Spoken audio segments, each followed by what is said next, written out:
Hello everybody, welcome to Adventures in Beekeeping. My name is Dale and today is December the 21st, 2023, and I'm in the shop and I'm putting wire in these feeder shims. So these feeder shims, and some people call them candy boards, and I'm putting the wire in and I'm going to show you how I've done it. I'm going to show myself how I've done it so that next time when I need to do it, I'll know how to do it. So let's get started. First, let's look at the wire that's already been cut. I'll just show you the measurements. And what I decided was, in order to get this to roll up onto the sides, is that it should be 2 squares bigger. Now, this is 1/2 inch hardware cloth, and it decided that it should be 2 squares bigger all the way around. So that comes to 42 wires this way, 42 wires this way, and 34 wires this way. When this 1/2 inch hardware cloth comes from the store, it's neatly wrapped either in plastic sometimes, and also it's wrapped in this wire. And this wire keeps it together. However, as soon as you take this wire off, this thing becomes unmanageable. And so my solution is to just get a clamp and put a clamp right on here. And then as I unroll it, I just move the clamp around. And in this case, I'm going to hold it, and I just need about this much. So I'm going to take the clamp off and put it here. Now I can unroll it, and that's about how much I need.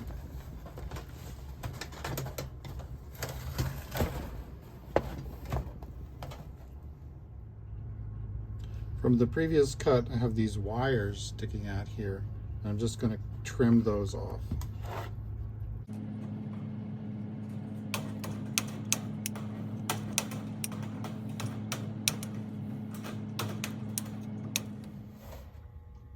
The next step is to cut the width, and I've cut several of these already. And so this is my length, and notice my scrap, I'm rolling it up and clamping it. And when I'm doing this cutting, I'm going to be letting the big piece go up and the little piece go down as I go along the cut.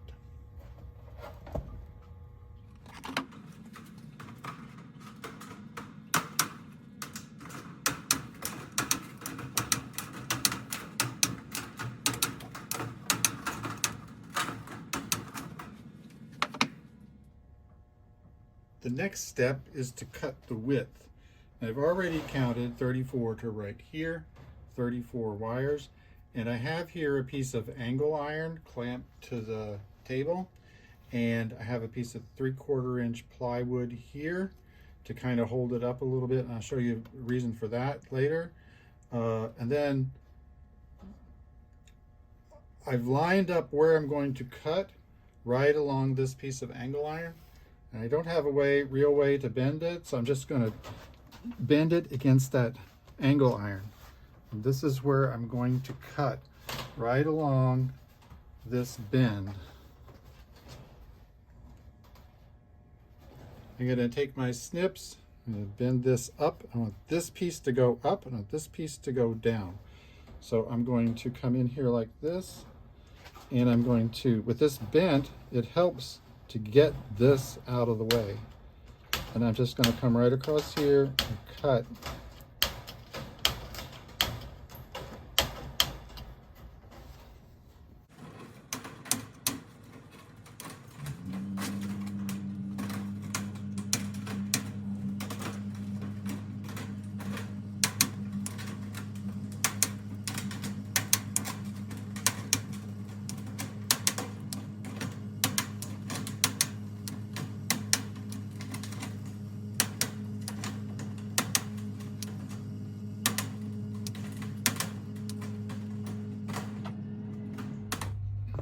After measuring and making sure everything's good to go, the right size, we're going to cut 8 squares out of the corner on the long side. So we're just going to cut 8 squares here.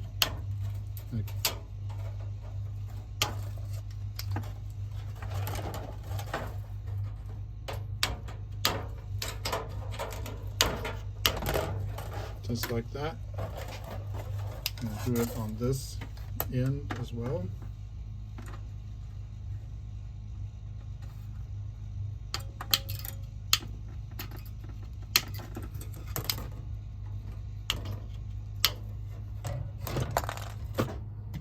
And then over here,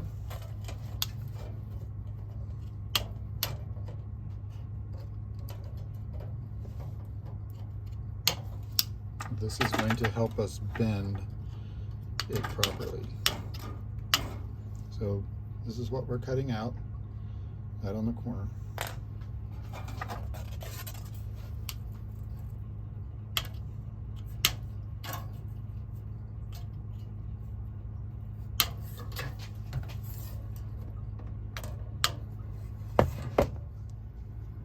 The next step is to bend the edges, and this has a natural curve in it from where it was wrapped, and we're going to make that go up into the frame.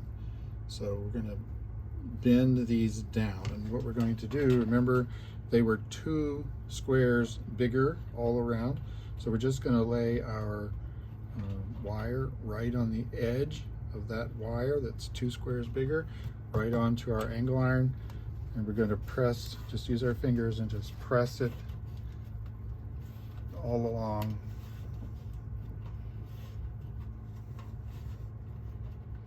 Okay, so that's what we get. And we're going to turn it around the other long side, and we're going to put do the same thing, just right on the edge. I'm going to bend that.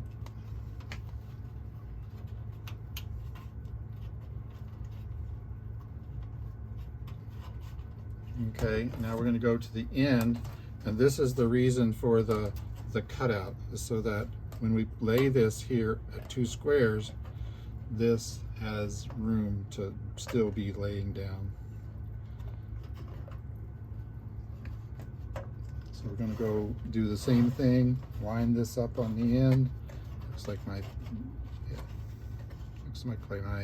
piece of plywood is a little bit long. I should have measured that, but it should be fine. So I put it like that and just going to bend it down with my hand. Right on the wire, right on the 2 wire. Okay, and then go around to the other side, same way. Put this right here on two wires.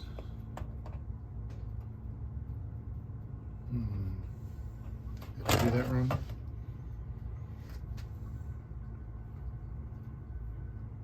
Oh, I didn't cut enough squares out. When I was doing it, I thought maybe I was doing it wrong. I didn't cut enough squares out. I'm supposed to be cutting 8 squares, I only cut 6.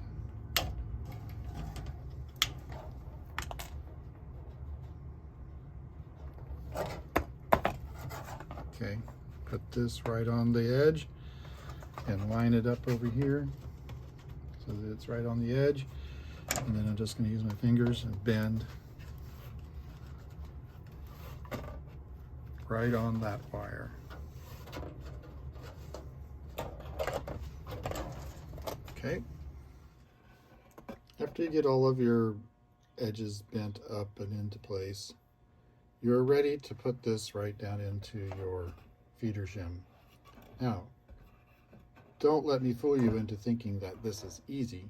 Off camera, I discovered a couple of things. One is that different manufacturers of 1/2 inch hardware cloth have different measurements for 1/2 inch.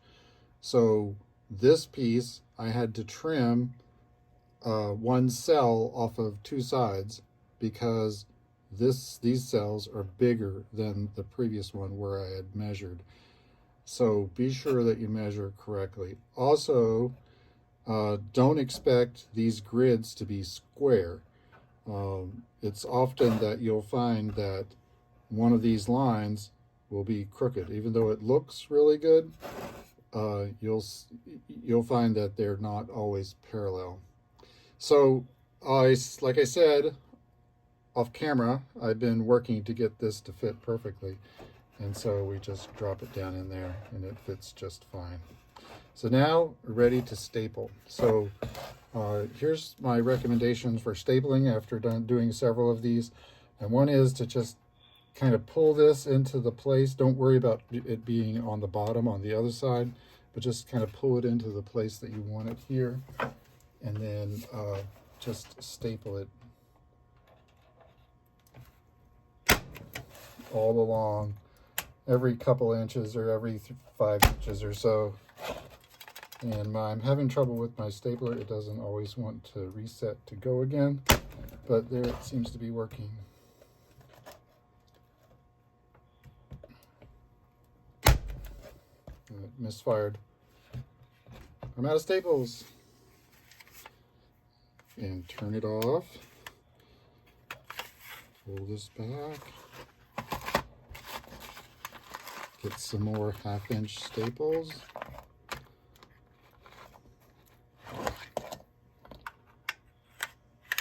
Drop it in, put it back in, turn it back on.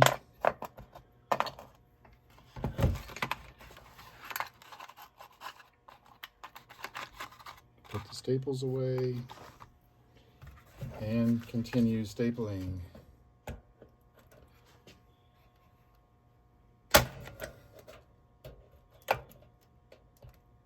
Now here I want to make sure that that's not sticking up. That'll catch my finger in the future. So I'm going to make sure that that's down a little bit so that that doesn't stick up above the edge where it's going to poke me in the future. And maybe one on the end. Okay, and then the same thing here.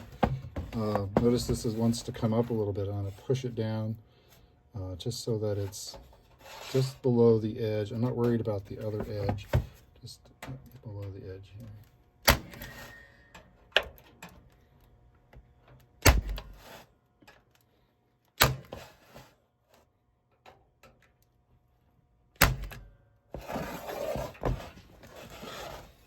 And again, adjust this so that it's right where it should be.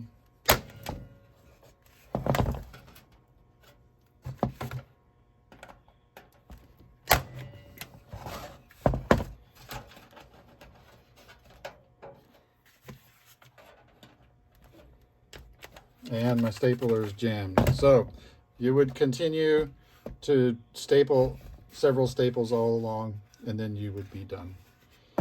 So my stapler decided not to continue to work. But there you go. Feeder shim with the wire mesh built in for a candy board. Thanks for watching. God bless and have a great day.